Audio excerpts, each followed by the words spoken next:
नागपूरमध्ये पोलिसांच्या वरती ज्या पद्धतीने दगडफेक करण्यात आलेली आहे, पोलीस जखमी आहेत, वरिष्ठ पोलीस अधिकारी जखमी आहेत, त्यांना सोडलं जाणार नाही अशा पद्धतीची स्पष्ट भूमिका माननीय मुख्यमंत्री महोदयांनी घेतलेली आहे। भाजपचे आमदार गोपीचंद पडळकर सध्या आपल्या सोबत आहेत।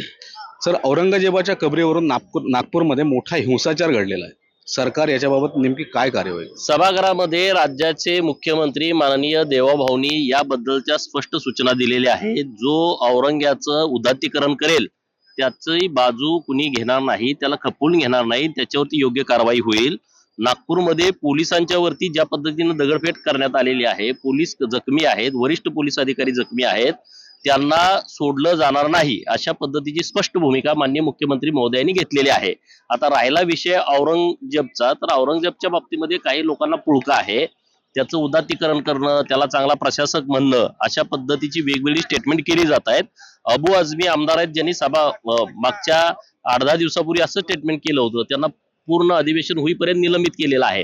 तर आता औरंगजेबाची जी कबर आहे ती आता विवादित आहे। माझं म्हणणं असं आहे की विवादित असल्यामुळं राज्य सरकारनं तिथं चादर चढवणं, तिथं जाणं, तिथं दर्शन घेणं असले जे सगळे विषय आहेत त्याच्यावरती बंदी आणली पाहिजे आणि त्याला लॉक करून टाकली पाहिजे। केंद्रात आणि राज्यात भाजपचं सरकार आहे, तरी देखील भाजपच्या पुरस्कृत संघटनांना आंदोलन करायला लागतंय असा आरोप विरोधक करतात। नाही, असं काही नाही बघा, कोण सत्तेत आहे आणि कोण सत्तेत नाही। आंदोलन करणं हा जनतेचा अधिकार आहे, मग तो सत्तेतला असेल किंवा बिगर सत्तेतला असेल, प्रत्येकाला लोकशाहीच्या माध्यमातून दिलेला तो अधिकार आहे।